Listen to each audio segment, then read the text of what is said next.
Everyone, so ang topic natin for today is yung tinatawag na Chalcedon definition. Dito, yung topic na to is patungkol sa paano mas makikilala si Kristo. So, ang ibig sabihin po ng Chalcedon, unang-una po sa lahat, ito ay isang lugar sa Istanbul, sa Turkey. At dito po nagtipon-tipon yung mga sinaunang leaders ng church. At pinag-uusapan nila, sino ba talaga si Jesus? Gusto nilang makilala that time si Jesus. Kasi from time to time, nagkakaroon ng naglalabas ang mga maling tagapagturo. Mga tagapagturo na may maling katuruan na nagiging challenge sa church. Kaya from time to time, nagkakaroon ng konseho o ng council. Kailangan council of mga iba't ibang council yan. So, nag-gather sila, mga church leader, para i-solve yung mga theological issues patungkol sa Kristiyanong pananampalataya.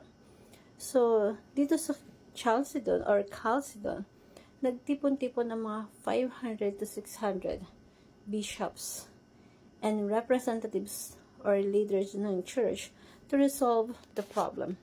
Ano ba talaga si Jesus Christ? Siya ba ay dalawang person? Dalawang katauhan nagsanib sa isang or dual personality? Or one person lang siya na merong divine? Isang person na may dalawang nature.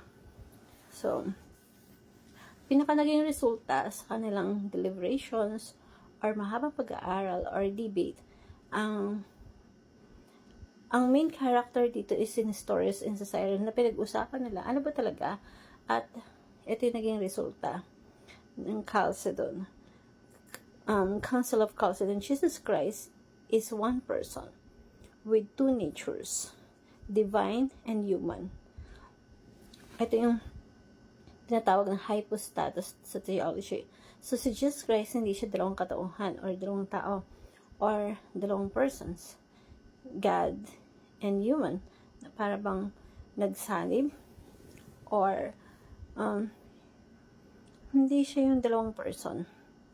Isang katauhan lang meron siya with two natures, divine and human.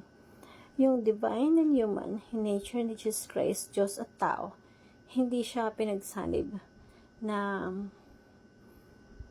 parang hybrid yung dating, hindi ganun. Fully God and it's a fully man. Pero at the same time, hindi siya mixtures. Hindi rin siya half-half na 50% God or 50% human. Fully God, fully man. Two natures united. Hindi mixtures. So, sana mag-gets at clear. Bakit ganito? Bakit yung early church talagang kinikilala? Sino ba talaga si Jesus Christ? Again, ito ay safeguard natin mula sa malaking katuruan patungkol kay Jesus Christ. Because nowadays, maraming religions, maraming iba't ibang paniniwala patungkol kay Jesus Christ at napaka-importante ng church history na maunawaan natin kailan ba nagsulputan ng iba't ibang katuruan. Mostly, and most of the false teaching nowadays is nadaan na sa church history na naganap. Dapat na alam natin yung nagaganap sa church history para kung yung mga taong walang alam sa church history, mas madali silang madaya, mapunta sa iba't ibang maling katuruan. Diba? So, again, bakit yung church talaga pinagsusumikapan nila makilala ang ating Panginoon Hesus Kristo? Naunawaan sino ba talaga si Jesus Christ? So, Philippians chapter 3 verse 8, sabi ni Apostle Pablo, lahat ng mga accomplishments sa buhay, lahat ng narating ko, tinitingala ako ng tao, pataas yung antas ng kanyang status or narating. Pero sa Apostle Pablo, what is more, I considered everything a lost. Lahat sila tinuturing kong walang kabuluhan. Lahat ng accomplishment ko walang kabuluhan. because of the surpassing worth of knowing Jesus Christ is my Lord. Kung ikukumpara mo yung pagkakakilala kay Kristo, lahat ng bagay na meron si Pablo, kahit yaman pa yan or tagumpay pa, walang kabuluhan yun sa kanya. Ganun niya pinapa-prioritize ang pagkilala niya sa ating Panginoong Kristo. So, for sake of all these things, I consider them garbage. So, talagang tinuring niyang basura lahat ng accomplishment niya para makilala ang ating Panginoong Kristo. So, lahat ng mga bagay, inari niya na karumihan na maliit ang sa higit na kahalagahan na makilala niya ang ating Panginoong Kristo. At ito yung magandang maging desire natin na makilala natin si Jesus Christ. The first teaching is Christ revealed from the Genesis to Revelation. From Genesis to Revelation, ang inahayag ng ating Panginoong Kristo is like sa Luke chapter 24 verse 44 hanggang sa 27, sabi dito, si Jesus Christ ang nagsasalita. Sabi niya, and beginning with Moses and all the prophets, explain to them what was said and all the scriptures concerning himself. Alam niyo yung Bible na hawak niyo, yung Old Testament, from the beginning to end of that book, it's all about Jesus Christ, sabi ng Panginoong Kristo. And sa verse 44, this is what I told you while I was still with you. Everything must be fulfilled that written about me, the law of Moses, the prophets, and the Psalms. Lahat ng nasusulat patungkol is kay Jesus. Kaya pag nagbibisa tayo ng Biblia, makikilala talaga natin si Jesus Christ. At pag nakilala natin siya, mas, alam mo, hindi ka madadaya ng mga maliling katuruan tungkol kay Jesus. And, yung nagsasabi kasi si Jesus as a lesser God, yung iba naman, tao lang. Yung iba naman, si Jesus is just one of the prophets. Si Jesus is a normal person lang siya. So, pag nagbasa ka ng Bible, He is God Himself. The Trinity. He is the God-man. Our Savior, our Lord. So, Christ revealed Himself from Genesis to Revelation.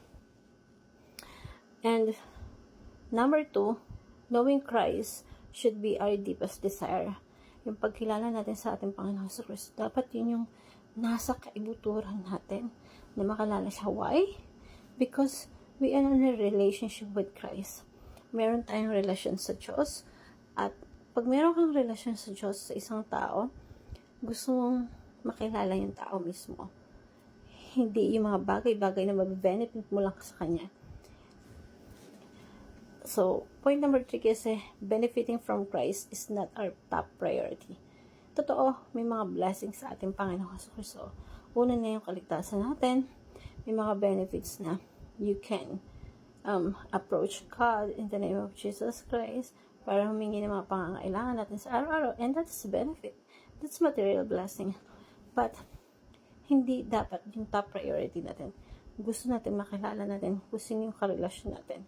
Imagine, yung isang relasyon na babae or lalaki na mayroong relasyon, tapos tinatanong ni babae sa lalaki na hindi yung mga character, hindi yung characteristic ng lalaki, hindi yung mga pananaw niya sa buhay, kundi ang tinatanong niya, magkano ba laman ng bank account mo, gano'n ba kalaki yung bahay mo. So, nasa benefits level lang. So, kung yung lalaki, ganun din ang tinatanong dun sa babae, ano natapos mo sa buhay, ano ba yung benefit ko sa'yo. So, hindi magandang relasyon. Pagka ganun ng priority, benefits lang, na mapapakinabangan lang yung tao.